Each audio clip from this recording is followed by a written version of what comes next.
Welcome to Wrestling with Snipes. Today, we'll be reviewing AEW Dynamite for August 7th, 2024. The show kicks off with the American Champion, Maxwell Jacob Friedman, MJF, going one-on-one with Kyle Fletcher. The bell rings and MJF drops over to the ring, grabs the mic, and says, "You either lock up with me like a man, or I'm leaving with my title." He gets into the ring, they lock up, the match begins. The match goes back and forth, MJF going after the arm, after the shoulder repeatedly. Kyle Fletcher hits a big drop kick. The match goes outside of the ring as they battle outside the ring. Then they get into the ring and MJF hits a neck breaker. MJF finds himself on the outside of the ring, and then Kyle Fletcher hits a massive moonsault from the top rope to the outside of the ring. Fletcher tosses MJF like a dart into the corner. Fletcher then goes for a superplex, but MJF reverses it into a top rope tombstone, but Fletcher gets out of it. Don Callis distracts the referee and throws Fletcher a screwdriver, but Fletcher throws it away. But distraction, low blow by MJF. MJF hits the brainbuster. 1, 2, 3. MJF is the victor. Then MJF knocks out the referee. MJF then drops Fletcher with the Dynamite diamond ring, and Fletcher is busted wide open, and MJF is about to go for the Tiger Driver 91, but then Ospreay runs out and chases. MJF runs off through the crowd like a terrified child. The next contest is Mariah May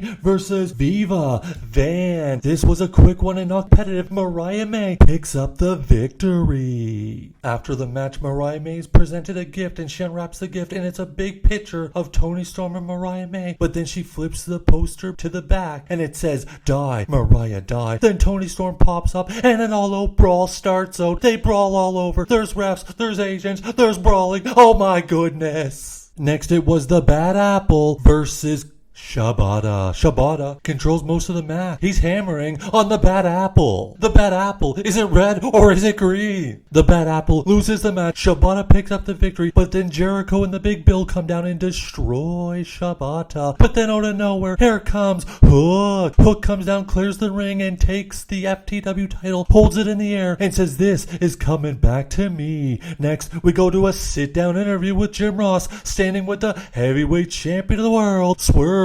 Strickland.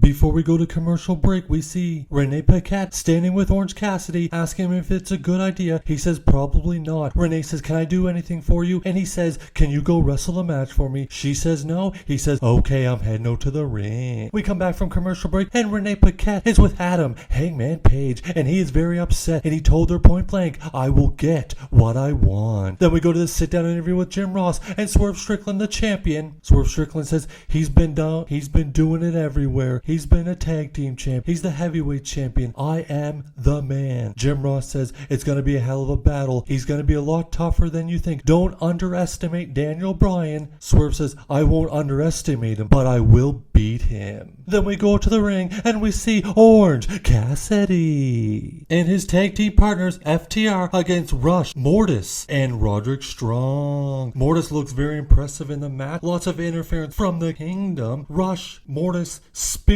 Cassidy but only gets a 2 count. Then Orange Cassidy hits Roderick Strong with the Superman punch into FTR's finish. 1, 2, 3. Orange Cassidy, FTR win. And then after the match, out come the Acclaimed, and a brawl breaks out, and we have another pull apart. It's okay, we've already had one tonight. Let's do it again. The next contest was a handicap match as Jasmine and Clara went 2-on-1 with Kamille, the Brick House. And the Brick House destroyed the two, and it wasn't even competitive. Torture Rack Slam, Kamille picks up the victory. Then Mercedes Moné grabs the mic and says, "Hello, say hello to the Brick House. Say hello to Mercedes Moné." Then out comes Tony Schiavone, and he says Britt Baker's suspension has been lifted, and we have a message from the doctor. DMD via satellite says, "You're a flash in the pan. We all know if things don't go your way, you take your ball and go home. I'm going to be the first woman to beat Mercedes